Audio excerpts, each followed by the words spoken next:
আসসালামু আলাইকুম। আমি আপনাদের সাথে আছি মোহাম্মদ আওয়াজ আলী।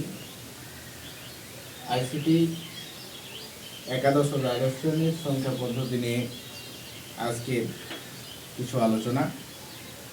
এখানে আইসিটি বইয়ের তৃতীয় অধ্যায়ে সংখ্যা পদ্ধতি যে বিষয়টা আছে, সে সংখ্যা পদ্ধতি মূলত কি, সংখ্যা পদ্ধতি বলতে আমরা কি বুঝি, সেই বিষয়টা নিয়ে কথা বলবো। আমরা কোনো কিছু গণনা বা কোনো বস্তু বা কোনো জিনিস যখন গণনা করি, এই গণনা জিনিসটাকে যখন আমরা কোনো একটা চিহ্নের মাধ্যমে লিখে প্রকাশ করব, এই লিখে প্রকাশ করা বা এই গণনা করাকে বলা হয় সংখ্যা পদ্ধতি। তাহলে সংখ্যা পদ্ধতিটা আসলে কি পাওয়া গেল, যে সকল সাংকেতিক চিহ্ন দ্বারা গণনা বা প্রকাশ করা হয় সংখ্যাকে, তাকেই বলা হয় সংখ্যা পদ্ধতি।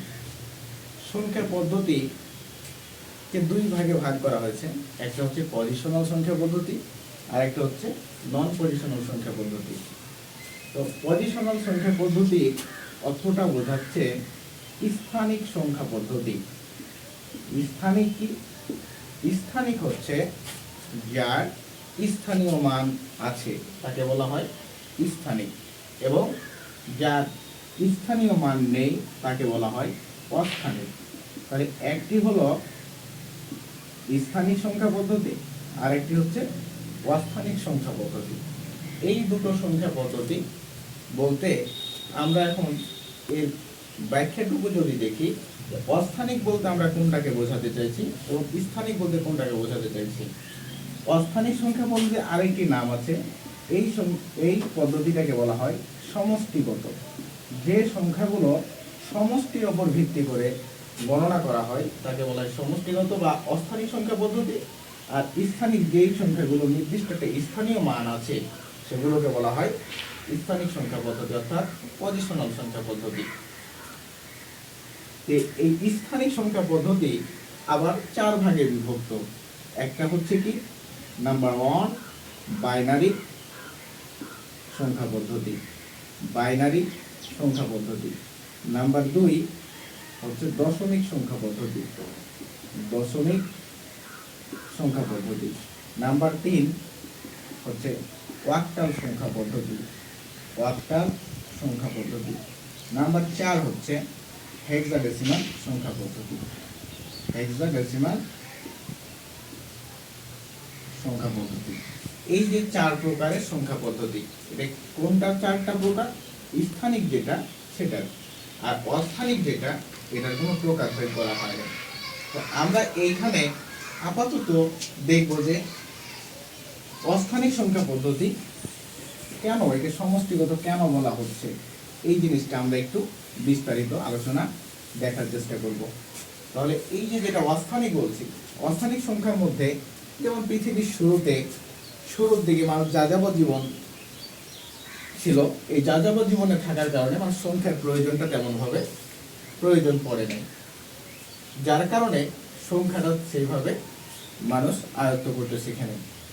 পরবর্তীতে যখন মানুষ যাযাবর জীবন থেকে পশুপালন জীবনে আসলো, গৃহ জীবনে আসলো, সংখ্যার প্রয়োজন পড়লো। কেন? তার পশুগুলোকে গণনা করে রাখা, চাষাবাদ জমির পরিমাণ নির্ণয় করা, এগুলোর জন্য তারা এই সংখ্যা পদ্ধতিটাকে ব্যবহার করতে লাগলো। তো তারা কিছু সংখ্যা আবিষ্কার করছিল, যে সংখ্যাগুলো কেমন, যেমন একটা যদি ডট ব্যবহার করে, যদি তারা একটা ডট ব্যবহার করতো এটা তার 1 বোঝাতো, আবার দুটো ডট ব্যবহার করলে 2 বোঝাতো, এভাবে 3টা ডট ব্যবহার করলে 3 বোঝাতো, 4টা ডট ব্যবহার করলে 4 বোঝাতো। আবার 4টা ডটের পরে যখন তার একটা সরল রেখা ব্যবহার করতো, সরল রেখা দ্বারা 5 বোঝাতো। এগুলো দ্বারা, এগুলো একটা চিহ্ন বা সাংকেতিক একটা চিহ্ন এগুলো, কিন্তু এগুলো কোনো স্থানীয় মান নেই, যেটাকে আমরা একক বা দশক এইরকম স্থানীয় মান ধরতে পারি। এই জন্য এই সংখ্যাগুলোকে বলা হচ্ছে সমষ্টিগত। এরপরে রোমান সংখ্যা যেটাকে আমরা বলি, এখানে ইংরেজি কিছু বর্ণ, যেমন একটা আই ব্যবহার করলে একে 1 ধরা হতো, দুটো আই ব্যবহার করলে 2 ধরা হতো, এখনো হয় সেটাকে ব্যবহার করি আমরা 3টা আই ব্যবহার করলে 3 ধরা হতো। এই যে এখন আমরা এটাকে যদি বলি একের হিসেবটা আমরা দেখি, এক দুটো এক যদি পাশাপাশি লিখি এটাকে আমরা 2 বলি না, এটাকে বলি 11। তার মানে এই একের একটা স্থানীয় মান কি একক, আর এই একটার স্থানীয় মান হচ্ছে দশক। কিন্তু এখানে দুটো আমরা সেটাকে তুলনা করতে গেলে এই দুটো একই 11 হওয়ার কথা, কিন্তু না, আমরা এটাকে পড়ছি কি 2।